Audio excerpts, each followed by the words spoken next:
जय हिंद, जय श्री राम। तो हम कैसे हैं? आप सब लोग अच्छे हैं?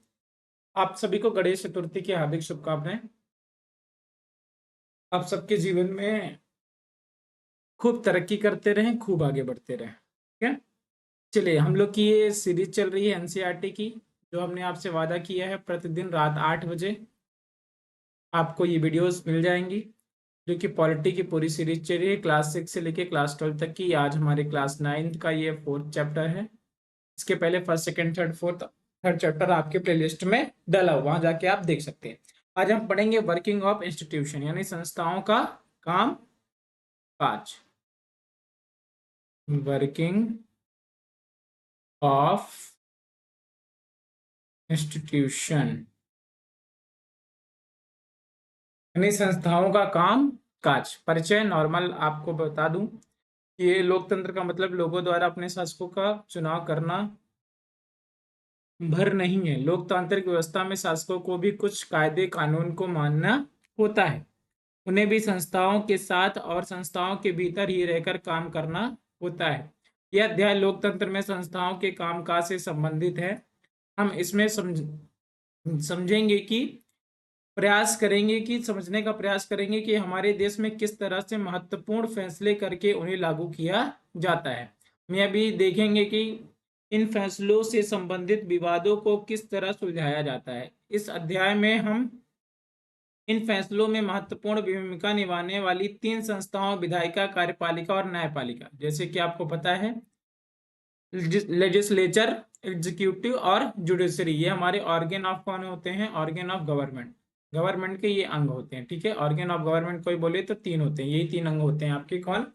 लेजिस्लेचर, एग्जीक्यूटिव एंड जुडिशरी, यानी विधायिका, कार्यपालिका और न्यायपालिका पर ध्यान केंद्रित करेंगे।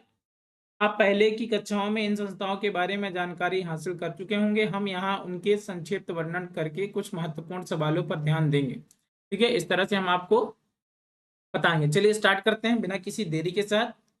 प्रमुख नीतिगत फैसले कैसे किए जाते हैं? 4.1 का पहला टॉपिक क्या है? How is major policy major policy decision taken decision taken ठीक है, प्रमुख नीतिगत फैसले कैसे किए जाते हैं। सबसे पहले देखेंगे एक सरकारी आदेश द्वारा भी किया जाता है। जैसे 13 अगस्त 1990 के दिन भारत सरकार ने एक आदेश जारी किया था। इसे कार्यालय ज्ञापन कहा गया। कार्यालय ज्ञापन यानी ऑफिस मेमोरेंडम।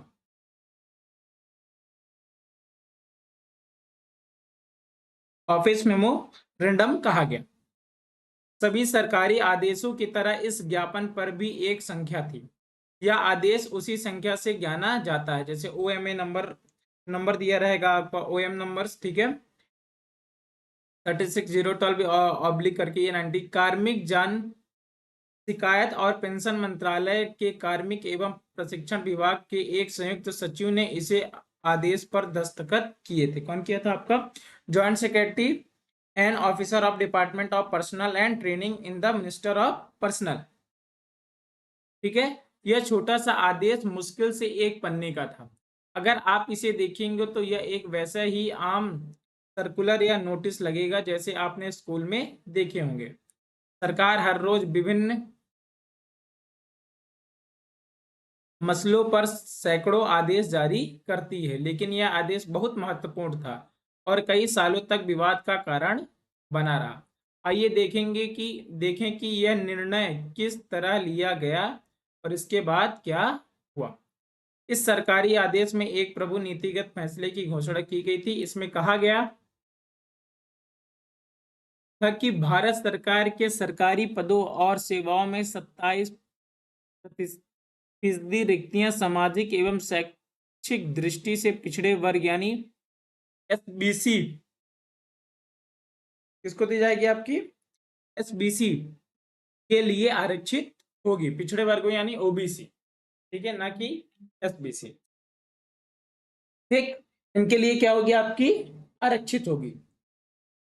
ठीक है ना, बैकवर्ड क्लासेस जिसे कहा जाता है, ईबीसी, ठीक है, SEBC यानी socially and educational backward classes, क्योंकि क्या कहा जाता है, SEBC यानी सोशली एंड एजुकेशनली बैकवर्ड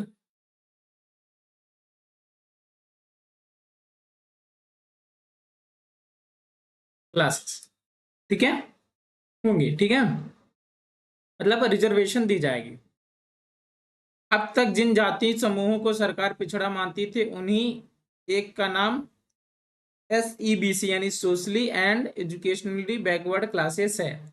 अब तक नौकरी में आरक्षण का लाभ केवल अनुसूचित जाति और जनजाति को ही मिलता था, माने SC और ST को बस मिलता था। फिर अब SEBC या सामाजिक और शैक्षिक दृष्टि से पिछड़े वर्गों के लिए तीसरी श्रेणी तैयार की जा रही थी। इनके लिए 27% क्या था, रिजर्वेशन कोटा तैयार किया जा रहा था। अन्य लोग इन 27% नौकरियों के लिए प्रतियोगिता नहीं कर सकते थे। जैसे ये है नॉर्मल, आपको नोटरी में आई, ऐसे इस तरह से आपका छपा रहता है। सब्जेक्ट क्या है, 27% reservation of the socially and educationally backward classes in civil post, जैसे in multiple included society like our early achievement of the objective socially justice the second backward classes commission called the Mandal commission, क्योंकि ये मंडल commission द्वारा किया गया था, ठीक है, was establish government with the purpose view which submitted report government 31 1980। ये normal आपका रिपोर्ट इसी तरह रहता है। फिर देखते हैं निर्णय करने वाले कौन होते हैं, मतलब ये डिसीजन मेकिंग कौन करते हैं, द डिसीजन मेकर्स कौन है आपके, द डिसीजन मेकर्स, ठीक है। इस ज्ञापन को जारी करने का फैसला किसने किया, जाहिर है अकेले उस व्यक्ति ने इतना बड़ा फैसला नहीं किया होगा, जिसके हस्ताक्षर उस दस्तावेज पर थे।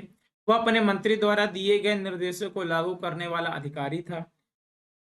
कुमक कामक और प्रशिक्षण विभाग के मंत्री ने भी खुद यह निर्णय नहीं किया होगा। आप अनुमान लगा सकते हैं कि इतने बड़े निर्णय में देश के सभी प्रमुख अधिकारी शामिल रहे होंगे। जैसे कि कोई भी फैसला एक नॉर्मल अधिकारी नहीं कर सकता, उसमें सबके सहयोग रहता है। आपने पिछली कक्षा में इनमें से कुछ के बारे में पहले पढ़ लिया होगा। अब एक बार फिर इन प्रमुख बिंदुओं पर सरसरी नजर डालते हैं। जैसे कि राष्ट्रपति यानी राष्ट्राध्यक्ष होता है, देश का क्या होता है, राष्ट्राध्यक्ष होता है। और औपचारिक रूप से देश का सबसे बड़ा अधिकारी होता है कौन, आपका प्रेसिडेंट जो आपका होता है, ठीक है। इसीलिए कहते हैं फर्स्ट पर्सन ऑफ इंडिया कौन है, president. President is the head of the state and is the highest formal authority in the country. फिर दूसरा कौन है आपका, प्रधानमंत्री। प्रधानमंत्री सरकार का प्रमुख होता है और दरअसल सरकार की ओर से अधिकांश अधिकारों का इस्तेमाल वही करता है। Prime minister is the head of the government and actually exercise all government powers. He takes most of the decision in the cabinet. ये ज्यादातर कहाँ क्या करता है, कैबिनेट मिनिस्टर में आपकी वो डिसीजन लेता है। फिर आता है पार्लियामेंट, यानी प्रधानमंत्री की सिफारिश पर राष्ट्रपति मंत्रियों को नियुक्त करते हैं। इनसे बनने वाले मंत्रिमंडल की बैठक में ही आज काज से जुड़े अधिकतर निर्णय लिए जाते हैं। फिर आपका होता है संसद। तो संसद में क्या, संसद में राष्ट्रपति और 2 सदन होते हैं, लोकसभा और राज्यसभा। प्रधानमंत्री को लोकसभा के बहुमत का समर्थन हासिल होना जरूरी है। जैसे मैं आपको बता देता हूँ नॉर्मल पार्लियामेंट क्या होता है, ठीक, मान लीजिए पार्लियामेंट यानी संसद। पार्लियामेंट के मेनली हमारे 3 पार्ट है। एक होता है आपका प्रेसिडेंट, एक होता है आपका राज्यसभा, एक होता है लोकसभा। ये भी इनडायरेक्ट चुनते हैं, ये भी। और ये लोकसभा का मैन मेंबर कौन होता है आपका, ज्यादातर पीएम। अगर लोकसभा में जिसकी बहुमत होती है उसी से क्या बनते हैं, आपके पीएम बनते हैं। तो क्या कार्यकाल ज्ञापन के फैसले के मामले में ये सब शामिल थे, इसके बारे में पता करते हैं। यह सरकारी आदेश एक लंबे घटना चक्र का परिणाम था। क्या था आपका ये सरकारी आदेश? लंबे घटना चक्र का क्या था? परिणाम था। भारत सरकार ने 1979 में दूसरा पिछड़ी जाति आयोग गठित किया था। कितने? दूसरा, मतलब एक तरह से अदर बैकवर्ड क्लासेस, ठीक है, जिसको हम कहते हैं ओबीसी, ठीक है, गठित किया था। कब? 1979 में। इसकी अध्यक्षता कौन कर रहा था? बीपी मंडल ने की थी। किसने की थी? इसीलिए इसे क्या कहा था? मंडल कमीशन द्वारा, ठीक है। और इसी कारण से इसे आमतौर पर मंडल आयोग कहा जाता है, यानी मंडल कमीशन कहा जाता है। इसे भारत में सामाजिक और शैक्षिक दृष्टि से पिछड़े वर्गों की पहचान के लिए मापदंड तय करने और उनका पिछड़ा पर दूर करने के उपाय बताने का जिम्मा सौंपा गया। इस आयोग ने 1980 में अपनी सिफारिशें दी। आयोग द्वारा सुझाए गए उपायों में एक सिफारिश थी कि सरकारी नौकरियों में सामाजिक और शैक्षिक दृष्टि से पिछड़े वर्गों के 27% आरक्षण दे। यानी कि कोई भी अगर सरकारी नौकरी कर रहे हैं उसमें कितने परसेंटेज रिजर्वेशन? 27%। इसके पहले सिर्फ एससी और एसटी को मिलता था, लेकिन जब मंडल आयोग बनाया गया फिर ये इन्होंने फैसला किया कि 27% रिजर्वेशन किसको मिलना चाहिए? अदर बैकवर्ड क्लासेस को, यानी ओबीसी को। इस रिपोर्ट और उसकी सिफारिशों पर संसद में चर्चा हुई। वर्षों तक कई पार्टियों और सांसद इसे लागू करने की मांग करते रहे। फिर 1989 आया। कब आया? ये कब बन गया? 1980 में रिपोर्ट दी थी। फिर आया क्या? 1989 लोकसभा चुनाव हुआ। जनता दल ने अपनी चुनाव घोषणा पत्र में वादा किया कि सत्ता में आने पर वह मंडल आयोग की सिफारिशों को लागू करेगा। मतलब ये जनता दल जो थी इसने कहा कि अगर मुझे आप सत्ता में लाएंगे तो हम क्या लागू करवा देंगे? आप मंडल आयोग। चुनाव के बाद जनता दल की ही सरकार बनी और इसके नेता बीपी आपके कौन थे? दूसरा प्रधानमंत्री बने, ठीक है। जो आपके बीपी सिंह जो थे आपके, वो क्या बने? आपके प्रधानमंत्री बीपी सिंह, ठीक। इसके बाद कई घटनाएं हुई, जैसे कि नई सरकार ने संसद में राष्ट्रपति के भाषण के जरिए मंडल रिपोर्ट लागू करने की अपनी मंशा की घोषणा की। 6 अगस्त 1990 को केंद्रीय कैबिनेट की बैठक में इसके बारे में एक औपचारिकता निर्णय किया गया। फिर अगले ही दिन प्रधानमंत्री बीपी सिंह ने एक बयान के जरिए इस निर्णय के बारे में संसद के दोनों सदनों में सूचित किया। फिर कैबिनेट के फैसले को क्या कर दिया गया? कीमत तथा प्रशिक्षण विभाग को भेजा गया। जो आपका ये फैसला हुआ, the decision of the cabinet was sent of the department of personal and training. ये आपके कार्मिक विभाग जो होता है आपका, कार्मिक विभाग तथा प्रशिक्षण विभाग को क्या क्या किया गया? भेजा गया, यानी ministry of personal and training, ठीक है, उनको क्या किया गया? भेजा गया। फिर विभाग के वरिष्ठ अधिकारियों ने कैबिनेट के निर्णय के मुताबिक एक आदेश तैयार किया और मंत्री की स्वीकृति केंद्रीय सरकार की तरफ से ली। एक अधिकारी ने उस आदेश पर हस्ताक्षर किए और इस तरह 13 अगस्त 1990 को, कब? 13 अगस्त 1990 को ये लागू कर दिया गया, ठीक है। ये याद रखिए, कब लागू हुआ आपका? 13 अगस्त 1990 को ये तैयार हो गया। अगले कुछ महीनों तक यह देश का सबसे ज्यादा चर्चित मुद्दा बना रहा। सभी अखबार और पत्रिकाओं में इस मुद्दे पर तरह तरह के विचार आए, बहस चली। इसके चलते कई प्रदर्शन और जवाबी प्रदर्शन हुए। इनमें से कुछ हिंसक भी थे। इनमें इससे नौकरियों के हजारों अवसर प्रभावित होने वाले थे, इसीलिए लोगों की प्रतिक्रिया बहुत तीखी थी।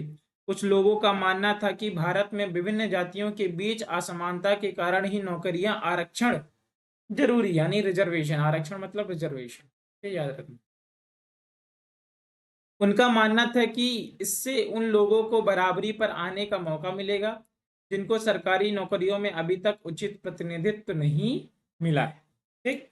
फिर दूसरे पक्ष के लोगों का मानना था कि इस निर्णय से जो भी पिछड़े वर्ग के नहीं है उनके अवसर छिनेंगे। मतलब जो आपके पिछड़े वर्ग के नहीं है, जैसे जनरल वाले हैं, उनके क्या अवसर? जो ओबीसी वाले थे ये तो बिल्कुल सपोर्ट में थे, लेकिन जो जनरल वाले थे वो सोच रहे थे भाई इससे तो हमारा पूरा वो हो जाएगा, है ना, अवसर ही छिन जाएगा।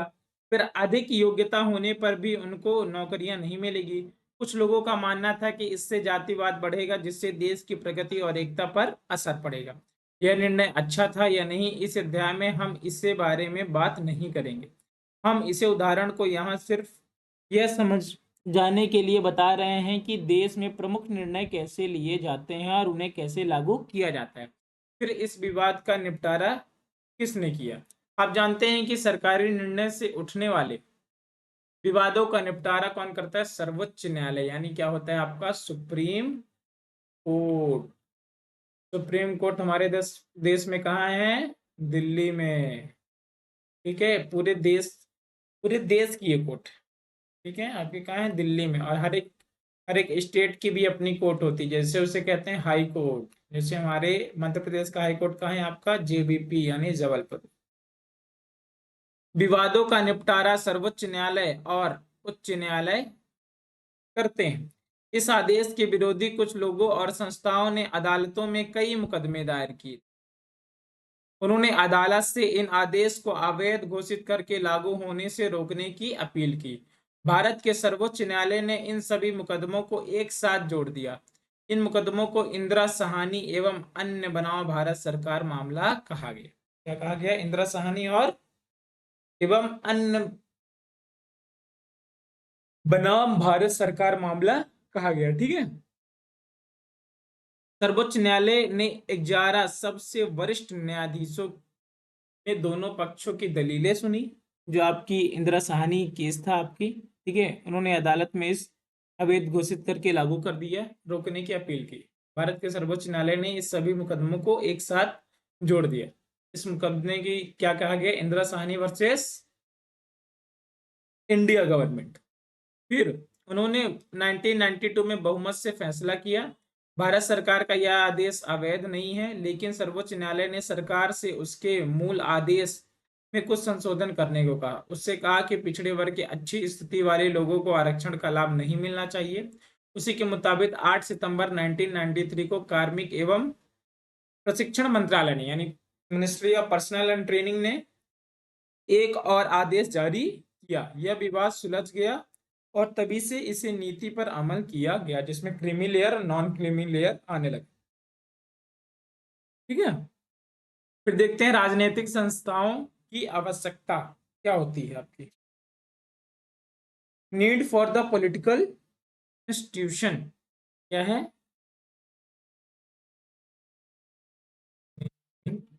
फॉर द पॉलिटिकल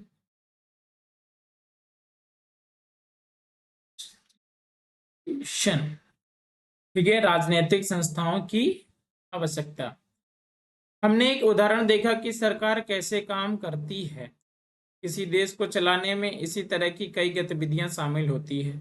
मिसाल के तौर पर सरकार पर नागरिकों की सुरक्षा सुनिश्चित करने और सबको शिक्षा एवं स्वास्थ्य सुविधाएं मुहैया कराने की जिम्मेदारी होती है। मतलब ये किसकी जिम्मेदारी होती है? आपकी सरकार की, कि आपको सबको शिक्षा दें, सबको स्वास्थ्य सुविधाएं दें। ठीक है, ये जिम्मेदारी किसकी होती है? आपकी सरकार की। वह कर इकट्ठा करती है, यानी क्या करती है? आपकी टैक्स लेती है आपसे। जैसे एक होता है डायरेक्ट टैक्स, एक होता है इनडायरेक्ट टैक्स। इनडायरेक्ट टैक्स की जगह पर आ गया GST, goods and service tax. जब आपको इकोनॉमी पढ़ाएंगे तो उसमें बता देंगे। ठीक है, इसे सेना, पुलिस तथा विकास कार्यक्रमों पर खर्च, कहाँ खर्च करती है? सेना हो गया, पुलिस हो गया, कुछ अपने डेवलपमेंट करना है, वहां पास टैक्सेस को खर्चा करती है। वह विभिन्न कल्याणकारी योजना बनाकर उन्हें लागू करती है। जैसे जनधन योजना हो गई आपकी, ये लाडली बहना योजना मध्य प्रदेश में चल रही है, जो आपको महिलाओं को पैसा मिल रहा है 1500 रुपए, 1000 रुपए। ठीक है, ये सब जीएसटी का ही पैसा, जहां हम ही लोग का पैसा है, हम ही को देती है गवर्नमेंट। फिर वोट लेती है। ये सब व्यक्तियों को नहीं पता है, बट व्यक्तियों को पता होना चाहिए कि जो आप लोग ये मुफ्त में फ्री फ्री फ्री हर चीज कर रहे हैं ना, इससे ये आप ही का पैसा लेके आप ही को दे रही है।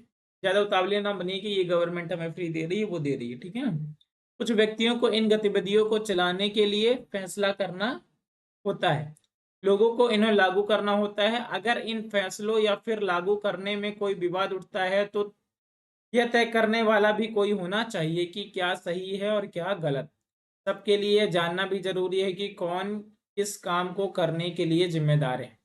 यह भी जरूरी है कि भले ही प्रमुख पदों पर बैठे लोग बदल जाएं, लेकिन गतिविधियां जारी रहने चाहिए। ये नहीं कि आपकी मतलब आज बीजेपी की सरकार गई, कांग्रेस की आ गई तो नया नियम लागू, नहीं, ऐसा नहीं होता। ठीक है, लिहाजा सभी आधुनिक लोकतांत्रिक देशों में इन कर्मों कामों को देखने के लिए विभिन्न व्यवस्थाएं होती हैं। इसी तरह व्यवस्थाओं को संस्थाएं कहते हैं। क्या कहते हैं? संस्थाएं कहते हैं। जैसे आपकी बहुत यूपीएससी की अलग होगी, आपकी एसएससी की अलग होगी, है ना। हर एक डिपार्टमेंट होगा सबका अपना, ठीक है।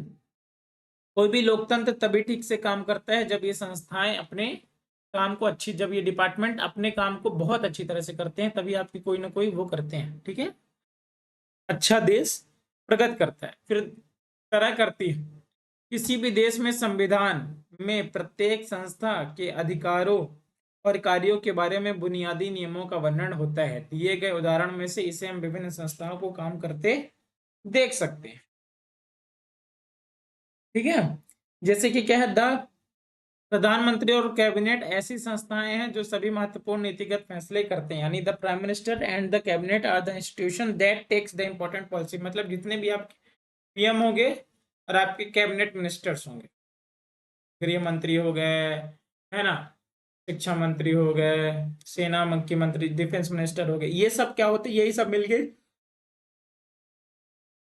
ज्यादातर आपके फैसले लेते हैं। मंत्रियों द्वारा किए गए फैसलों को लागू करने के उपायों के लिए एक निकाय के रूप में नौकरशाह जिम्मेदार होते हैं, ठीक है।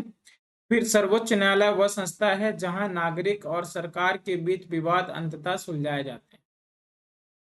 सर्वोच्च न्यायालय वो संस्था है, यानी सुप्रीम कोर्ट, जहां पास आप नागरिक, मान लो कुछ कुछ मैटर कर दिया, सरकार ने बोल दिया नहीं भैया ये लागू करना है, नागरिकों को नहीं पसंद है, तो अब किसके पास जाए? किसके पास जाएंगे? वो सुप्रीम कोर्ट के पास है, ठीक है, वही न्याय करेगी। क्या आप इस उदाहरण में दूसरी संस्थाओं के बारे में सोच सकते हैं? उनकी भूमिका क्या है? संस्थाओं के साथ काम करना आसान नहीं है। संस्थाओं के साथ कायदे कानून जुड़े होते हैं, इनसे नेताओं के हाथ बन सकते हैं। संस्थाओं के कामकाज में कुछ बैठकें, कुछ समितियां और कुछ रूटीन काम होता है, कुछ सामान्य रूटीन होता है। इनके कारण अक्सर काम में देरी और परेशानियां होती है, इसलिए संस्थाओं के साथ कामकाज में परेशानी महसूस की जा सकती है। ऐसे में कोई सोच सकता है कि एक ही व्यक्ति सारे फैसले ले, जो ज्यादा बेहतर होगा। कायदे कानून और बैठकों की क्या जरूरत है? पर यह सोच लोकतंत्र की बुनियादी भावना के अनुकूल नहीं है। संस्थाओं के कामकाज के तरीकों में जो कुछ परेशानियां होती हैं या थोड़ा वक्त लगता है, वह भी कई मायने में उपयोगी होता है। किसी भी फैसले के पहले अनेक लोगों से राय विचार करने का अवसर मिल जाता है। संस्थाओं के कारण एक अच्छा फैसला झटपट करना आसान नहीं होता, लेकिन संस्थाएं बुरा फैसला भी जल्दी ले पाना मुश्किल बना देती हैं। इसी कारण लोकतांत्रिक सरकारों संस्थाओं पर जोर देती हैं। जितने भी लोकतांत्रिक संस्कार है, सब संस्थाओं, सभी डिपार्टमेंट पर जोर दिया जाता है। अब आते हैं पार्लियामेंट यानी संसद। मैंने आपको पार्लियामेंट का पार्ट बता दिया कि प्रेसिडेंट होता है, लोकसभा और राज्यसभा। कार्यकाल ज्ञापन के उदाहरण में क्या आपको संसद की भूमिका याद है? शायद नहीं, क्योंकि यह फैसला संसद ने नहीं किया था, लिहाजा आपको लग सकता है कि इस फैसले में संसद की कोई भूमिका नहीं थी। लेकिन पहले हम कुछ घटनाओं पर नजर डालकर देखते हैं कि क्या उनमें संसद का कहीं जिक्र था। हम उन्हीं वाक्यों पर पूरा करके याद करेंगे। मंडल आयोग की रिपोर्ट पर चर्चा हुई थी, बिल्कुल। भारत के राष्ट्रपति ने इसका जिक्र किया था, प्रधानमंत्री ने किया था। ये सब किसकी पार्ट है? आपके संसद के। यह फैसला सीधे संसद में नहीं किया जाता गया था, लेकिन इस रिपोर्ट पर संसद में हुई चर्चा से सरकार की राय प्रभावित हुई थी। इसकी वजह से सरकार पर मंडल आयोग की सिफारिश पर कार्यवाही करने के लिए दबाव पड़ा था। अगर संसद इस फैसले के पक्ष में नहीं होती तो सरकार कदम नहीं उठा सकती थी। याद रख, कोई भी बिल आता है ना आपका, कुछ पास करवानी होती है तो पहले आपके लोकसभा में पास करवाते हैं, फिर आपके राज्यसभा में पास करवाते हैं, फिर आपके प्रेसिडेंट का साइन होता है, तब कोई बिल आपकी तरफ पूरी तरह ये हो, तभी कोई कानून लागू होता है। याद रखिए, ठीक है। हाँ, कोशिश कीजिए, अगर संसद कैबिनेट फैसले की मंजूरी ना दी होती तो क्या आप अंदाजा लगा सकते हैं कि क्यों सरकार यह कदम नहीं उठा सकती थी? आपने पहले की कक्षा में संसद के बारे में जो पढ़ा है उसे याद करके यह कल्पना करने की कोशिश कीजिए कि अगर संसद ने कैबिनेट के फैसले को मंजूरी ना दी तो क्या होता। लागू नहीं होता। हमने संसद हमें संसद की आवश्यकता क्यों है? Why do we need a parliament? इसके बारे में जानेंगे कि हमें संसद की आवश्यकता क्यों है। वाई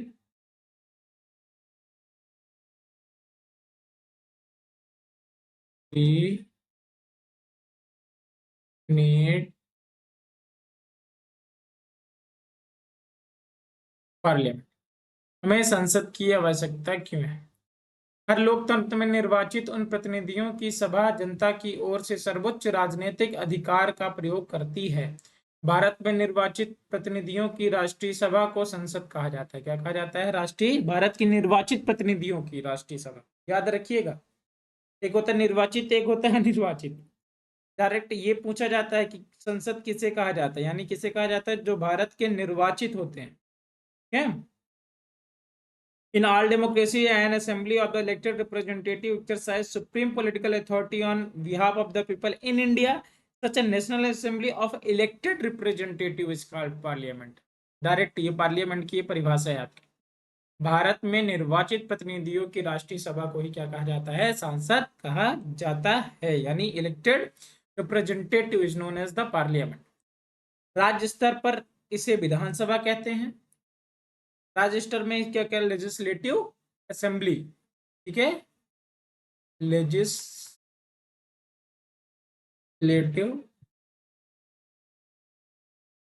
असेंबली यानी विधानसभा कहते हैं, ठीक है।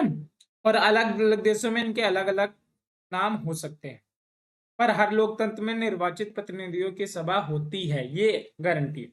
यह जनता की ओर से कई तरह के राजनीतिक अधिकार का प्रयोग करती है। जैसे किसी भी देश में कानून बनाने का सबसे बड़ा अधिकार संसद का होता है।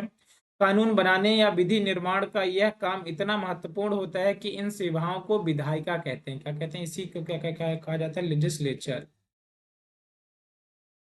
जैसे हमने government of organ of government बताया था ना, एक लेजिस्लेचर होता है, एक एग्जीक्यूटिव होता है, और एक आपका क्या होता है? जुडिशरी। लेजिस्लेचर यही होते हैं आपके, ठीक है। तो इन सेवाओं की क्या विधायिका कहते हैं। दुनिया भर की सांसदें नए कानून बना सकती हैं, मौजूदा कानूनों में संशोधन भी कर सकती हैं, या मौजूदा कानून को खत्म कर उसकी जगह नए कानून भी बना सकती हैं। जैसे आईपीसी यार, ये सबको हटाकर आपको नई चीजें आई हैं। सीआरपीसी, आईपीसी, जब आप ये पढ़ेंगे सबको हटा दिया गया, उनकी जगह पर नई नई चीजें आई हैं, ठीक है। फिर दुनिया भर में संसद सरकार चलाने वालों को नियंत्रित करने के लिए कुछ अधिकारियों का प्रयोग करती है। जो भारत जैसे देश में उसे सीधा और पूर्ण नियंत्रण हासिल है। जैसे संसद के पूर्ण समर्थन की स्थिति में ही सरकार चलाने वाले फैसले ले सकती है। जैसे कि आपकी कोई बताया ना, जैसे कि सभी मेंबर्स होंगे, फिर सबका कोई बिल आएगा तो उसमें सब लोगों की सहमति होगी, हाफ प्लस से ज्यादा होंगे नॉर्मल, तो ये अब बिल पास हो जाएगा, ठीक है। सरकार के हर पैसे पर संसद का नियंत्रण होता है। जो सरकार सोचते हैं कि इसीलिए आप जब बजट आपने सुना होगा, जब बजट बनता है फिर बजट को पास कराना होता है। अगर बजट पास नहीं होगा तो पैसा नहीं मिलेगा सरकार को भाई साहब। अधिकांश देशों में संसद की मंजूरी के बाद ही सार्वजनिक पैसे का खर्च किया जा सकता है। जैसे अपने भारत में ही संचित निधि में रहता है, अगर वो उनको बजट कुछ लाना है, ठीक है ना, कुछ पैसे खर्च करने हैं, तो बजट पास करवाना पड़ेगा पहले सांसद के। हाँ चलो भैया मंजूरी है, पास करवा लो। फिर सार्वजनिक मसलों और किसी देश की राष्ट्रीय नीति पर चर्चा और बहस के लिए संसद ही सर्वोच्च संघ है, जहां संसद किसी भी मामले में सूचना मांग सकती है। जैसे कि कुछ भी समस्या चल रही है ना, तो अपोजिशन लीडर क्वेश्चन करते हैं, भैया क्वेश्चन काल होता है, प्रश्न काल संसद में, तो उसके हिसाब से क्वेश्चन करते हैं कि बताइए क्यों हमारे देश में इतनी गरीबी चल रही है, क्यों किसान वाला बिल वापस नहीं हो रहा। सबको जवाब देना पड़ता है। संसद के दो सदन होते हैं, जैसे कि आपको पता है, एक लोकसभा होता है, to houses of parliament, to houses of parliament. क्योंकि आधुनिक लोकतंत्र में संसद बड़ी महत्वपूर्ण भूमिका निभाती है, लिहाजा अधिकांश बड़े देशों ने संसद की भूमिका और अधिकारों को दो हिस्सों में बांट दिया है। इन्हें चेम्बर या सदन कहते हैं। क्या कहते हैं? चेम्बर या सदन आपके कहा जाता है, चेम्बर या हाउसेस कहा जाता है, ठीक है। पहले सदन के सदस्य आमतौर से सीधे जनता द्वारा चुने जाते हैं और जनता की ओर से असली अधिकारों का प्रयोग करते हैं, जो कि लोकसभा में होता है, ठीक है। लोकसभा में डायरेक्ट चुनाव होता है जनता द्वारा। दूसरे सदन के सदस्य अनुमूलन परोक्ष रूप से चुने जाते हैं और कुछ विशेष काम करते हैं। दूसरे सदन का समान काम विभिन्न राज्य, क्षेत्र और संघीय इकाइयों के हितों की निगरानी करना होता है। जैसे कि आपको बता दें, लोकसभा का चुनाव डायरेक्ट जनता करती है, डायरेक्ट होता है, लेकिन राज्यसभा का चुनाव, इसका टर्म 5 साल के लिए होता है, ये भी आप जान जाइए। इसी से आपके प्रधानमंत्री बनते हैं। 1/2+1 जिसकी सीट्स होंगी वही बनेंगे। जैसे लोकसभा में सीट भारत की कितनी है, 545, 543 प्रेजेंट टाइम पर, ठीक है। 2 एंग्लो इंडियन को हटा दिया गया। तो इसी तरह आपके 245 आपके किस में है, राज्यसभा में। लेकिन राज्यसभा में डायरेक्ट नहीं होते, कौन देता है, विधानसभा वाले देते हैं, वोट आपके देते हैं, ठीक है। विधानसभा, यहाँ के लोग आपको राज्यसभा में पहुंचाएंगे। इनको डायरेक्ट, इनका टर्म 6 साल का होता है और ये कभी भी भंग नहीं होती, क्योंकि हर एक 2 साल में 1/3 पीपल हट जाते हैं, ठीक है। हमारे देश में संसद में 2 सदन है। दोनों सदनों में एक और राज्यसभा यानी काउंसिल ऑफ स्टेट्स कहा जाता है, दूसरे लोकसभा ने हाउस ऑफ पीपल्स कहा जाता है। काउंसिल ऑफ स्टेट्स और हाउस ऑफ पीपल के नाम से जाना जाता है। भारत का राष्ट्रपति संसद का भी हिस्सा होता है, हालांकि वह दोनों में से किसी भी सदन का सदस्य नहीं होता। इसीलिए संसद के फैसले राष्ट्रपति की मंजूरी के बाद ही लागू होता है। मतलब कोई भी फैसले लेना है तो लास्ट में साइन राष्ट्रपति की होनी चाहिए। अगर साइन नहीं होगी तो फिर आपके नहीं लागू होंगे, ठीक है। फिर आपका वो पार्ट लागू ही नहीं होगा। फिर आपने पिछली कक्षाओं में भारतीय संसद के बारे में पढ़ा है। अध्याय 4 में आपको पता चल गया है कि लोकसभा का चुनाव कैसे होता है। आप संसद के दोनों सदनों के गठन में प्रमुख अंतर को याद करते हैं। इन मामलों में लोकसभा और राज्यसभा के बारे में अलग अलग जवाब दीजिए। जैसे कुल सदस्यों की संख्या कितनी है, तो कुल सदस्यों की संख्या लोकसभा में आपके 543 हैं, राज्यसभा में आपके 245 है। सदस्यों को कौन चुनता है, ये डायरेक्ट चुने जाते हैं, ये इनडायरेक्ट चुनते हैं। इनका कार्यकाल कितना होता है, लोकसभा का कार्यकाल 5 साल के लिए होता है और राज्यसभा का आपका 6 साल के लिए होता है। क्या सदन को हमेशा के लिए भंग किया जा सकता है या स्थायी, लोकसभा को किया जा सकता है, हमेशा के लिए नहीं किया जा सकता। 6 महीने के लिए अंतराल में आपको चुनाव करवाने होते हैं, लेकिन आपके ये स्थायी सदन राज्यसभा, ठीक है। हाँ, फिर लोकसभा बनाम राज्यसभा ये देखते हैं।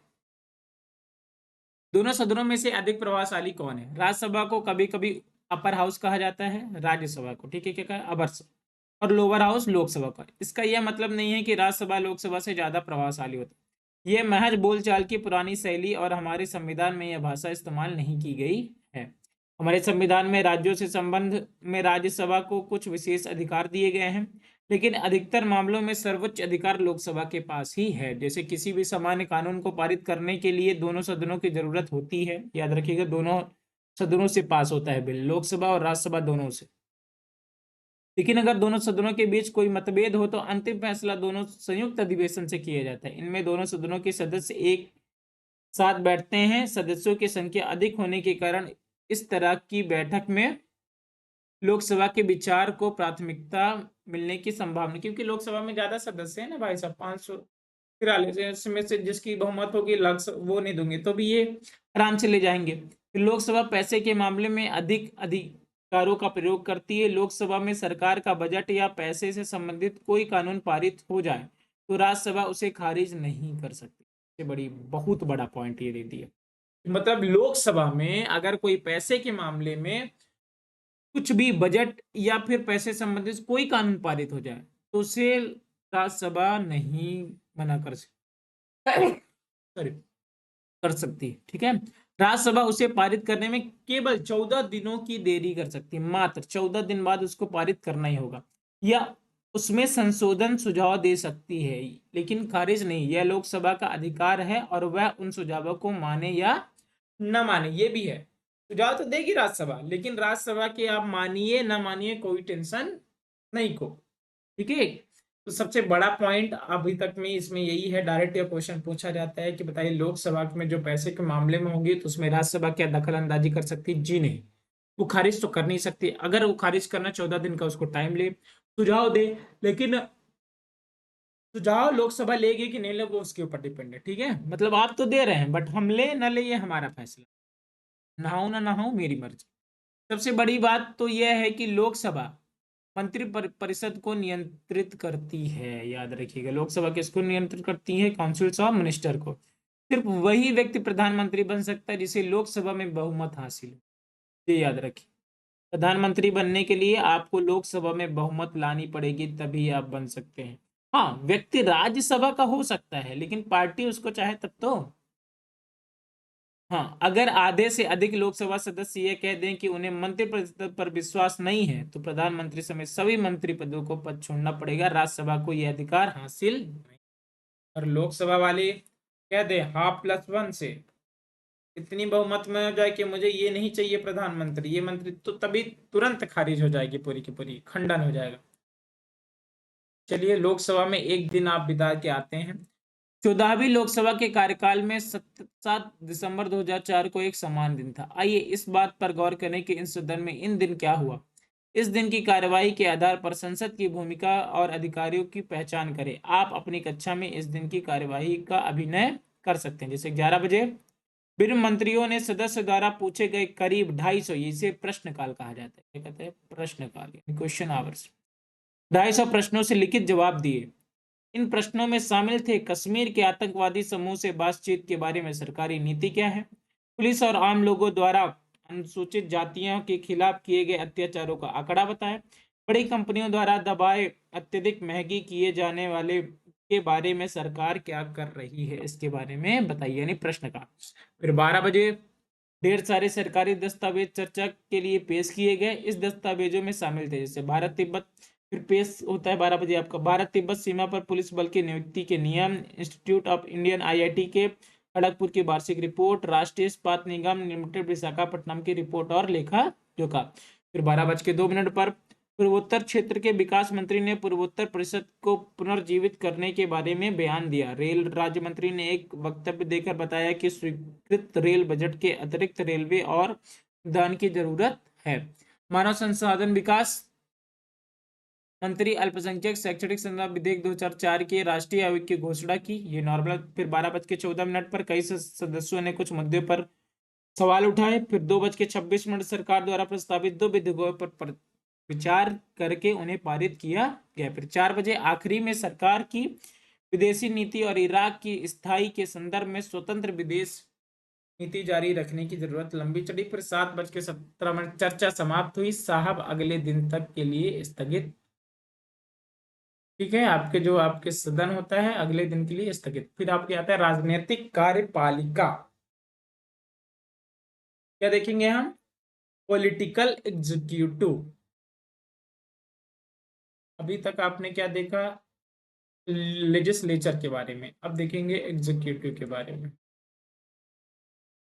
ठीक, क्या आपको सरकारी आदेश की कहानी याद है जिसमें हमने इस अध्याय की शुरुआत की थी? हमने पाया कि जिस व्यक्ति ने इस दस्तावेज पर हस्ताक्षर किए थे उसने यह फैसला नहीं किया था, वह केवल एक नीतिगत फैसले को लागू कर रहा था जिसे किसी और ने किया था। हमने यह फैसले करने में प्रधानमंत्री की भूमिका देखी थी, लेकिन हम यह भी जानते हैं कि अगर उन्हें लोकसभा का समर्थन नहीं होता तो वे यह फैसला नहीं कर सकते थे। इस अर्थ में वे सिर्फ संसद की मर्जी को लागू कर रहे थे। इसी तरह किसी भी सरकार के विभिन्न स्तरों पर हमें ऐसे अधिकारी मिलते हैं जो रोजमर्रा के फैसले करते हैं, लेकिन यह नहीं कहा जा सकता कि वे जनता के द्वारा दिए गए सबसे बड़े अधिकारों का इस रूप में इस्तेमाल कर रहे हैं। इन सभी अधिकारियों को सामूहिक रूप से कार्यपालिका यानी एग्जीक्यूटिव कहा जाता है, जाना जाता है। सरकारों की नीतियों को कार्य रूप देने के कारण इन्हें कार्यपालिका कहा जाता है। इस तरह जब हम सरकार के बारे में बात करते हैं तो हमारा तात्पर्य आमतौर पर कार्यपालिका से ही होता है। राजनीतिक और स्थायी कार्यपालिका यानी पॉलिटिकल एंड परमानेंट एग्जीक्यूटिव। किसी लोकतांत्रिक देश में कार्यपालिका के 2 हिस्से होते हैं। कितने हिस्से होते हैं? 2 हिस्से होते हैं। कार्य मतलब एग्जीक्यूटिव के 2 पार्ट होते हैं। जनता द्वारा खास अभी तक के लिए निर्वाचित लोगों को राजनीतिक कार्यपालिका भी कहते हैं। ठीक है, या राजनीतिक व्यक्ति होते हैं जो बड़े फैसले करते हैं। दूसरी ओर जिन्हें लंबे समय से नियुक्ति किया जाता है उन्हें स्थायी कार्यपालिका कहते हैं, यानी प्रशासनिक सेवक कहते हैं। जैसे कि आप आईएएस आईपीएस लोग हो गए ना, ये स्थायी वाले हैं। और कोई मंत्री मिनिस्टर हो गया किसी भी डिपार्टमेंट का, ये क्या हो गया आपके अस्थायी। लोक सेवाओं में, ठीक है, जो सिविल सर्विसेज आपकी होती है नॉर्मल में काम करने वाले लोगों को सिविल सर्वेंट या नौकरशाह कहा जाता है। ये सत्ताधारी पार्टी के बदलने के बावजूद अपने पद पर बने रहते हैं। अपनी पार्टी आएगी जाएगी, सरकारें बनेगी बदलेगी, पर हमारी नौकरी रहनी चाहिए। ये आईएएस आईपीएस लोग जो होते हैं इनसे सरकारों से मतलब नहीं, भाई ये सरकार आए जाए सबसे व्यवहार बना के रखना। ये अधिकारी राजनीतिक कार्यपालिका के तहत काम करते हैं और रोजमर्रा के प्रशासन उनकी सहायता करते हैं। क्या आप कार्यालय ज्ञापन के मामले में राजनीतिक और गैर राजनीतिक कार्यपालिका की भूमिका बता सकते हैं? आप पूछ सकते हैं कि राजनीतिक कार्यपालिका को गैर राजनीतिक कार्यपालिका से ज्यादा अधिकार क्यों होते हैं? मंत्री किसी नौकरशाह से ज्यादा प्रभावशाली क्यों होता है? नौकरशाह अमूमन अधिक शिक्षित होता है और उसे विषय की अधिक महारत होती है, जानकारी भी होती है, लेकिन वित्त मंत्रालय में काम करने वाले सलाहकारों को अर्थशास्त्र की जानकारी वित्त मंत्री से ज्यादा हो सकती है। कभी कभी मंत्रियों को अपने मंत्रालय के अधीनस्थ मामलों की तकनीकी जानकारी बहुत कम हो सकती है, जैसे रक्षा उद्योग, स्वास्थ्य विज्ञान और प्रौद्योगिकी, खान आदि मंत्रालयों में ऐसा होना आम बात है। ठीक है, फिर इन मामलों में अंतिम निर्णय करने का अधिकार मंत्री को क्यों है? सोचने वाली बात। इसकी वजह बहुत सीधी है। किसी भी लोकतंत्र में लोगों की इच्छा सर्वोपरि होती है। यानी लोकतंत्र का मतलब ही होता है भैया कि वो लोगों द्वारा चुना गया व्यक्ति है, मतलब जो सुप्रीम वही है। ठीक है, किसी भी लोकतंत्र में लोगों की इच्छा सर्वोपरि होती है। मंत्री लोगों द्वारा चुना गया होता है और इस तरह उसे जनता की ओर से उनकी इच्छाओं को लागू करने का अधिकार होता है। वह अपने फैसले के नतीजे के लिए लोगों के प्रति जिम्मेदार होता है। ठीक, इसी वजह से मंत्री ही सारे फैसले करता है। मंत्री ही ऊंचे ढांचे और उद्देश्यों को तय करता है जिनमें नीतिगत फैसले किए जाते हैं। किसी मंत्री से अपने मंत्रालय के मामलों का विशेषज्ञ होने की कतई उम्मीद नहीं की जाती। सभी तकनीकी मामलों पर मंत्री विशेषज्ञों की सलाह लेता है, लेकिन विशेषज्ञ अक्सर अलग राय रखते हैं या फिर वे एक से अधिक विकल्प मंत्री के सामने पेश करते हैं। मंत्री अपने उद्देश्यों के मुताबिक ही निर्णय लेता है। ठीक साहब। फिर आते हैं ये, दरअसल ऐसा हर बड़े संगठन में होता है। जो पूरे मामलों को भली भांति समझते हैं वे ही सबसे महत्वपूर्ण फैसले करते हैं, विशेषज्ञ नहीं करते। विशेषज्ञ रास्ता बता सकते हैं, लेकिन व्यापक नजरिया रखने वाला व्यक्ति ही मंजिल के बारे में फैसला करता है। लोकतंत्र में निर्वाचित मंत्री इसी व्यापक नजरिए वाले व्यक्ति की भूमिका निभाते है कि हमारे जो जनता के द्वारा, जनता के लिए जो कानून और जो नियम बने हैं तो क्या जनता के लाभ के लिए है कि नहीं, क्योंकि हम उन्हीं से चुनकर आए हैं ना। ठीक। फिर प्रधानमंत्री और मंत्री परिषद, यानी prime minister and council of ministers, PM and council of minister. इस देश में प्रधानमंत्री सबसे महत्वपूर्ण यानी राजनीतिक संस्था है। कौन सी संस्था है आपकी? पॉलिटिशियन इंस्टीट्यूट है, सबसे बड़ी। फिर भी प्रधानमंत्री के लिए कोई प्रत्यक्ष चुनाव नहीं होता। राष्ट्रपति प्रधानमंत्री को नियुक्त करते हैं, लेकिन राष्ट्रपति अपनी मर्जी से किसी को प्रधानमंत्री नियुक्त नहीं कर सकते, ये भी है। राष्ट्रपति लोकसभा में बहुमत वाली पार्टी के या पार्टियों के गठबंधन के नेता को ही प्रधानमंत्री नियुक्त करता है। अगर किसी एक पार्टी या गठबंधन को बहुमत हासिल नहीं होता तो राष्ट्रपति उसी व्यक्ति को प्रधानमंत्री के रूप में नियुक्त करता है जिसे सदन में बहुमत हासिल होने की संभावना होती है। प्रधानमंत्री का कार्यकाल तय नहीं होता। वह तब तक अपने पद पर रह सकता है जब तक वह पार्टी या गठबंधन का नेता है। इसका कोई कार्यकाल भैया, अगर मान लो पार्टी की बहुमत ही नहीं रही तो फिर इसको हटना पड़ेगा ना, कोई कार्यकाल नहीं होता इनका, देखा जाए एक तरह से। प्रधानमंत्री को नियुक्ति के बाद राष्ट्रपति प्रधानमंत्री की सलाह पर दूसरे मंत्रियों को नियुक्त करते हैं। याद रखिए, प्रधानमंत्री की नियुक्त करने के बाद राष्ट्रपति प्रधानमंत्री की सलाह पर दूसरे मंत्रियों को नियुक्त करते हैं। मंत्री अमूमन उसी पार्टी या गठबंधन के होते हैं जिसे लोकसभा में बहुमत हासिल होती है। प्रधानमंत्री मंत्रियों के चयन के लिए स्वतंत्र होता है, बशर्ते वे संसद के सदस्य हों। कभी कभी व्यक्ति को भी मंत्री बनाया जा सकता है जो संसद सदस्य नहीं हो, लेकिन उस व्यक्ति का मंत्री बनने का 6 महीने के भीतर संसद के दोनों सदनों में से किसी एक सदन का सदस्य चुना जाना जरूरी है। जैसे आपकी कौन हो गए? एस जे शंकर साहब। ठीक है, जो आपके कौन है? विदेश मंत्री यानी फॉरेन मिनिस्टर। ठीक। फिर मंत्री परिषद उस निकाय का सरकारी नाम है जिसमें सारे मंत्री होते हैं। इनमें अमूमन विभिन्न स्तरों के 60 से 80 मंत्री होते हैं। जैसे कैबिनेट मंत्री अमूमन सत्ताधारी पार्टी या गठबंधन की पार्टियों के वरिष्ठ नेता होते हैं। ये प्रमुख मंत्रालयों के प्रभारी होते हैं। कैबिनेट मंत्री मंत्री परिषद के नाम पर फैसले करने के लिए बैठक करते हैं। जो कैबिनेट मंत्री होते हैं उसके बारे में बता रहे हैं। ये अमूमन सत्ताधारी पार्टी या गठबंधन पार्टियों के क्या होते हैं? वरिष्ठ नेता होते हैं। ये प्रमुख मंत्रालयों के प्रभारी होते हैं। ठीक है। कैबिनेट मंत्री मंत्री परिषद के नाम पर फैसले करने के लिए बैठक करते हैं। इस तरह कैबिनेट मंत्री परिषद का शीर्ष समूह होता है। इनमें से करीबन 25 मंत्री होते हैं। कितने हो सकते हैं भैया? 25। स्वतंत्र प्रभाव वाले राज्य मंत्री, फिर होते हैं राज्य, एक होता है कैबिनेट मंत्री, फिर होता है स्वतंत्र प्रभाव राज्य मंत्री, फिर आपका राज्य मंत्री। कैबिनेट मतलब सुप्रीमो, जब से कैबिनेट मतलब just like you are bachelor, bachelor. ठीक है। फिर आप स्वतंत्र प्रभार है, मतलब आपकी शादी हो गई है, मतलब राज्य मंत्री आप हैं, मतलब आपकी शादी हो गई, आपके स्वतंत्र प्रभार नहीं है। ठीक है। फिर आपकी बीवी चली गई कहाँ? मायके, तो आप हो गए क्या? स्वतंत्र प्रभार के मंत्री। याद कर ले, बैचलर, शादी हो गई, फिर बीवी मायके चली गई। ठीक है। कैबिनेट, फिर स्वतंत्र प्रभार के राज्य मंत्री, फिर राज्य मंत्री। अमूमन छोटे मंत्रालयों के प्रभारी होते हैं। वे विशेष रूप से आमंत्रित किए जाने पर ही कैबिनेट की बैठकों के भाग लेते हैं। मतलब मायके चली गई तो भैया चलो अब ठीक है तुम्हें आ जाओ मुख्य। फिर राज्य मंत्री अपने विभाग के कैबिनेट मंत्रियों से जुड़े होते हैं, उनकी सहायता करते हैं। ठीक है। सहायता करते हैं जो जिस विभाग की कैबिनेट, देखो इससे हो गया आपका कौन सा मंत्रालय, मान लीजिए कि फाइनेंस मिनिस्ट्री। ठीक है।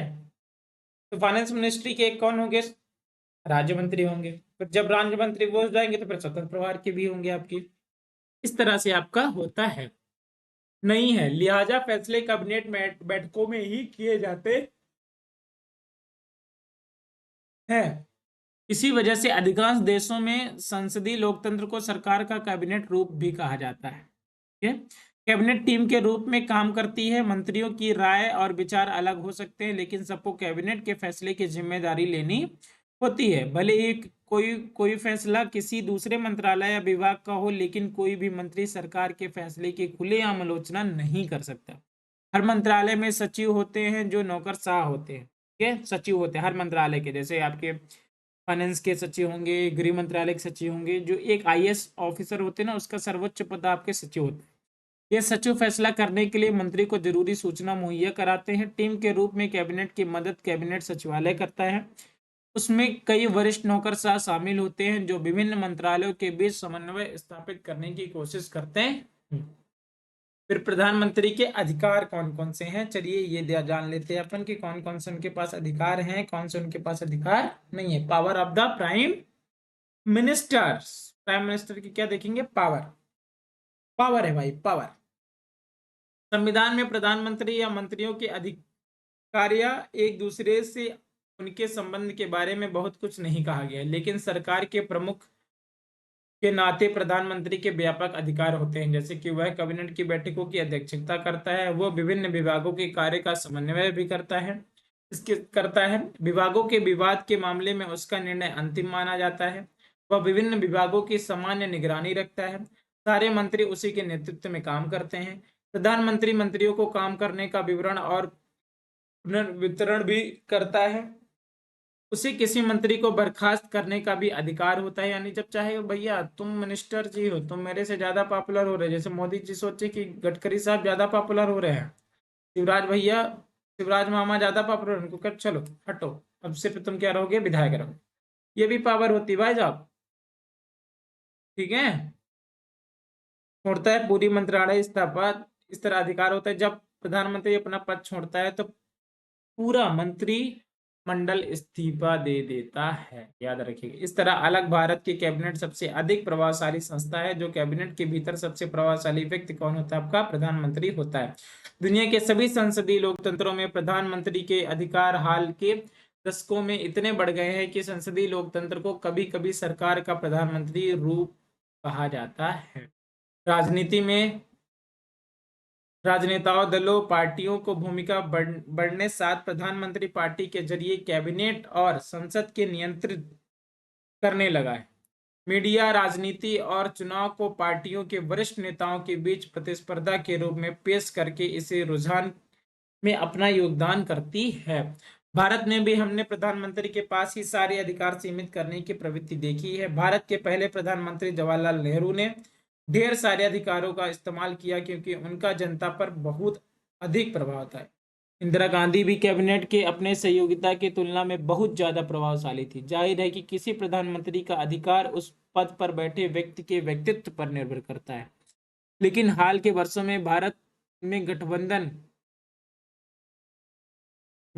की राजनीति में उभरे प्रधानमंत्री के अधिकार कुछ हद तक सीमित होते। गठबंधन सरकार का प्रधानमंत्री अपनी मर्जी से फैसला नहीं कर सकता, उसे अपनी पार्टी के भीतर विभिन्न समूहों के गुटों के साथ गठबंधन के साझेदारी राय भी माननी होती। जैसे प्रेजेंट टाइम पर अभी हमारी भारत की सरकार किसी गठबंधन की सरकार चल रही है, बीजेपी है, तो आपकी आंध्र प्रदेश की जो है आरएलडी वगैरह, ठीक है, ये सब मिलकर इस बार सरकार बनी है। इसके अलावा उसे गठबंधन के साझेदारों और दूसरी पार्टियों के विचारों और स्थितियों को भी देखना होता है। आखिर उन्हीं समर्थन के आधार पर सरकार टिकी होती है। अब देखते हैं राष्ट्रपति जी यानी प्रेसिडेंट की पावर, ठीक है। राष्ट्रपति के बाद हम जुडिशरी देखेंगे, फिर चैप्टर फिनिश।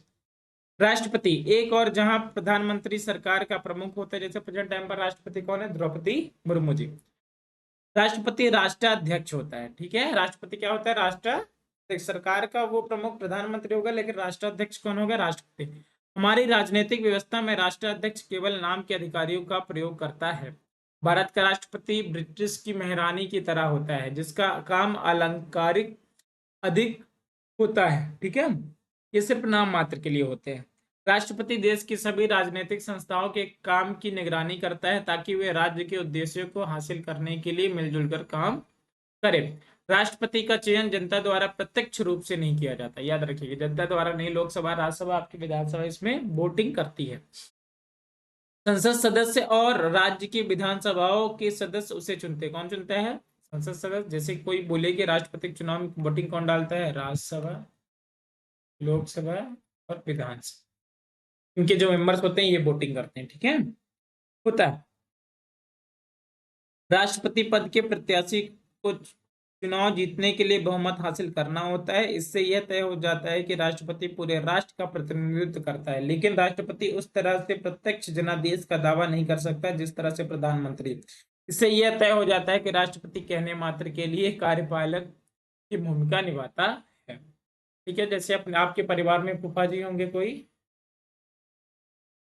फूफा जी की वैल्यू तो वैसे है, इज्जत बहुत रहती, लेकिन वो उनका निर्णय सिर्फ ऐसे ही कि हाँ चलो ठीक है, लास्ट में ठीक है फूफा जी से भी पूछ लो, फूफा जी गुस्सा आ गए तो गुस्सा आने दो, फूफा जी को मना लो, बस हो गया ना। राष्ट्रपति के अधिकारों के मामले में भी यही बात लागू है। अगर आप संविधान को सरसरी तौर पर पढ़ें तो आप सोचेंगे कि ऐसा कुछ नहीं है जो राष्ट्रपति ना कर सके।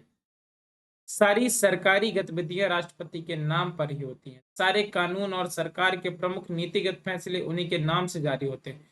सभी प्रमुख नियुक्तियां राष्ट्रपति के नाम पर ही होती है। वह भारत के मुख्य न्यायाधीश, सर्वोच्च न्यायालय और राज्य के उच्च न्यायालयों को न्यायाधीशों, राज्यपालों, चुनाव आयुक्तों और दूसरे देशों में राजदूतों आदि को नियुक्त करता है। सोचिए, सबको नियुक्ति वही देती है भाई, वही देता है। सभी अंतरराष्ट्रीय संधियां और समझौते उसी के नाम से होते हैं। भारत के रक्षा बलों का सुप्रीम कमांडर होते हैं, इसे कहते हैं तीनों सेना का प्रमुख। किसी किसे कहा जाता है, आपके प्रेसिडेंट को। भाई साहब बहुत पावर होती है एक तरह से देखा जाए तो, लेकिन हमें यह याद रखना चाहिए कि राष्ट्रपति इन अधिकारों का इस्तेमाल मंत्रिपरिषद की सलाह पर ही कर सकता है। मतलब आपके पास तो पावर बहुत है, लेकिन भैया आपके पास पावर को अगर वो करना है तो मंत्रिपरिषद की सलाह लेनी पड़ेगी। राष्ट्रपति मंत्रिपरिषद को अपनी सलाह पर पुनर्विचार करने के लिए कह सकता है, लेकिन अगर वही सलाह दोबारा मिलती है तो वह उसे मानने के लिए बाध्य होता है। याद रखिएगा साहब, राष्ट्रपति तो किसी भी, अगर इसको कुछ बिल मिल गया तो वो पुनर्विचार के लिए भेज देता है, फिर अगर वही चीज दोबारा आ गया तो मतलब आपको क्या करना पड़ेगा, साइन तो करना पड़ेगा। इसी प्रकार संसद द्वारा पारित कोई विधेयक राष्ट्रपति की मंजूरी के बाद ही कानून बनता है। कोई भी विधेयक हो, राष्ट्रपति की मंजूरी चाहिए। अगर राष्ट्रपति चाहे तो उसे कुछ समय के लिए रोक सकता है, वह विधेयक पर पुनर्विचार के लिए उसे संसद में वापस भेज सकता है। लेकिन अगर संसद दोबारा विधेयक पारित करती है तो उसे उस पर हस्ताक्षर करना ही पड़ेगा। भैया हमने एक बार भेजा, ये मान लीजिए राष्ट्रपति महोदय हैं, ये यहाँ से लोकसभा से आके ये बिल पारित आ गया, उन्होंने इसे रिटर्न कर दिया, बोला भैया सोचिए, फिर ये बोला चल भाई दोबारा लो। दोबारा मतलब आपको साइन करना पड़ेगा महोदया। तो आप सोच रहे होंगे कि राष्ट्रपति करता क्या है फिर? क्या वो अपने विवेक से भी कुछ कर सकता है? एक महत्वपूर्ण चीज है जो उसे स्वविवेक से करनी चाहिए, प्रधानमंत्री की नियुक्ति। ठीक है, जब कोई पार्टी या गठबंधन चुनाव में बहुमत हासिल कर लेता है तो राष्ट्रपति के पास कोई विकल्प नहीं होता, उसे लोकसभा में बहुमत वाली पार्टी या गठबंधन के नेता को प्रधानमंत्री नियुक्त करना ही होता है। जब किसी पार्टी या गठबंधन को लोकसभा में बहुमत हासिल नहीं होती तो राष्ट्रपति अपने विवेक से काम लेता है। वह ऐसे नेता को नियुक्त करता है जो उसकी राय में लोकसभा में बहुमत जुटा सकता है। ऐसे मामले में राष्ट्रपति नवनियुक्त प्रधानमंत्री में एक तय समय के भीतर लोकसभा में बहुमत साबित करने के लिए कह सकता है। फिर ये देखिए राष्ट्रपति प्रणाली कैसी होती है। दुनिया भर में हर जगह राष्ट्रपति भारत की तरह औपचारिक शासनाध्यक्ष नहीं होता। दुनिया के अनेक देशों में राष्ट्रपति राष्ट्राध्यक्ष भी होता है और सरकार के मुखिया भी। जैसे अमेरिका के राष्ट्रपति इसी तरह के राष्ट्रपति का जाना माना उदाहरण है। उनका चुनाव लोग प्रत्यक्ष वोट से करते हैं, वही अपने मंत्रियों को चुनाव और नियुक्ति करता है। कानून बनाने का काम अभी भी विधायिका यानी अमेरिका के उसी कांग्रेस कहा जाए, जिसे पार्लियामेंट कहते हैं ना, वहाँ कांग्रेस कहते हैं, करती है। पर राष्ट्रपति किसी भी कानून की को वीटो के अधिकार से रोक सकता है, याद रखिएगा। सबसे बड़ी बात यह है कि राष्ट्रपति बनने के लिए उसे कांग्रेस के बहुमत के समर्थन की जरूरत नहीं होती और ना ही वह उसके प्रति उत्तरदायी होता है, याद रखिए ये। ठीक है, उसका 4 साल का तय कार्यकाल है और अपनी पार्टी का कांग्रेस में बहुमत ना होने पर भी वह आराम से अपना कार्यकाल पूरा करता है, याद रखिएगा। अमेरिका मॉडल को लातिनी अमेरिका के अनेक देशों में सोवियत संघ का हिस्सा रहे कई देशों ने अपनाया गया है। क्योंकि सरकार के इस स्वरूप में राष्ट्रपति की भूमिका केंद्रीय होती है, इसीलिए इसे राष्ट्रपति प्रणाली कहा जाता है। आप क्या कहा जाता है? आपके राष्ट्रपति प्रणाली यानी प्रेसिडेंटल सिस्टम। ब्रिटेन के मॉडल को मानने वाले भारत जैसे देशों में संसद ही सर्वोच्च है, इसीलिए हमारी प्रणाली संसदीय शासन की संसदीय यानी पार्लियामेंट सिस्टम है। हमारे देश में क्या है? हमारे देश में पार्लियामेंट सिस्टम है और आपके अमेरिका में प्रेसिडेंट सिस्टम। फिर आते हैं लास्ट टॉपिक इस चैप्टर का, न्यायपालिका यानी जुडिशियरी। तो इस चैप्टर में आपने 3 ऑर्गन ऑफ गवर्नमेंट पढ़ा मैंने ना। सबसे पहले आपने लेजिस्लेचर देखा, फिर आपने क्या देखा, दूसरा क्या है आपका एग्जीक्यूटिव देखा, अब तीसरा पार्ट आपका जुडिशरी। ठीक है, इस बार भी हम सरकारी आदेश की उसी कहानी पर लौटते हैं जिससे हमने शुरुआत की थी। इस बार हम कहानी को याद नहीं करेंगे, बस ये कल्पना करेंगे कि ये कहानी कितनी अलग हो सकती थी। याद कीजिए कि इन कहानी का उद्देश्य उस समय संतोषजनक अंत हो गया जब सर्वोच्च न्यायालय ने फैसला सुनाया। इसे हर किसी ने स्वीकार कर लिया। कल्पना कीजिए कि निम्नलिखित परिस्थितियों में क्या होता। देश में सर्वोच्च न्यायालय जैसे कुछ नहीं होता। सर्वोच्च न्यायालय तो होता है पर उसके पास सरकार की कार्रवाई या को आंकने का अधिकार नहीं होता। उसे अधिकार होता मगर सर्वोच्च न्यायालय से कोई निष्पक्ष न्याय की उम्मीद नहीं रखता। भले ही वह निष्पक्ष फैसला सुना देता, लेकिन सरकार के आदेश के खिलाफ अपील करने वाले उनके फैसले को नहीं मानते। इसी वजह से लोकतंत्रों के लिए स्वतंत्र और प्रभावशाली न्यायपालिका का जरूरी माना जाता है। देश के विभिन्न स्तरों पर मौजूद अदालतों को सामूहिक रूप से न्यायपालिका कहा जाता है। क्या कहा जाता है? आपके न्यायपालिका कहा जाता है। भारतीय न्यायपालिका में पूरे देश के सर्वोच्च न्यायालय, राज्यों में उच्च न्यायालय होते हैं। भारत में न्यायपालिका एकत्रित होती है, जैसे आपकी एक होती है सुप्रीम कोर्ट। ठीक है, सुप्रीम कोर्ट आपकी देश कंट्री की है और हाई कोर्ट सभी स्टेट्स में होते हैं आपके, ठीक है। टोटल अभी सभी स्टेट में नहीं है, लेकिन हमारे देश में प्रेजेंट टाइम पर 25 हाई कोर्ट्स है, ठीक। हाँ, इसका मतलब यह है कि सर्वोच्च न्यायालय देश के न्यायिक प्रशासन को नियंत्रित करता है। देश की सभी अदालतों को उसका फैसला मानना होता है। वह इनमें से किसी भी विवाद की सुनवाई कर सकता है। देश में नागरिकों के बीच, नागरिकों और सरकारों के बीच, दो या दो से अधिक राज्यों सरकारों के बीच, केंद्र और राज्य सरकारों के बीच ये क्या कर सकता है, सुनवाई कर सकता है। यह फौजदारी और दीवानी मामलों में अपील के लिए सर्वोच्च संस्था है। यह उच्च न्यायालयों के फैसलों के खिलाफ सुनवाई कर सकता है।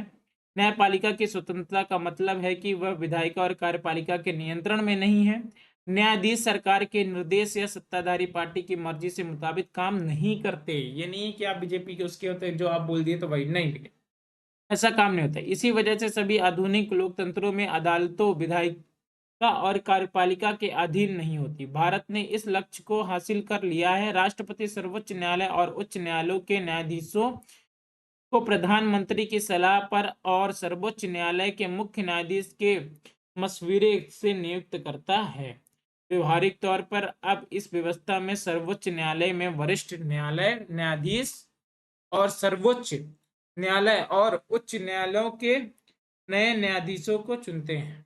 जैसे एक होता है chief justice of India. Present time पर सीजेआई कौन है आपके, DY चंद्रचूड़, ठीक है। इनमें राजनीतिक कार्यपालिका की दखल की गुंजाइश बेहद कम है। सर्वोच्च न्यायालय के सबसे वरिष्ठ न्यायाधीश को ही अमूमन मुख्य न्यायाधीश नियुक्त किया जाता है।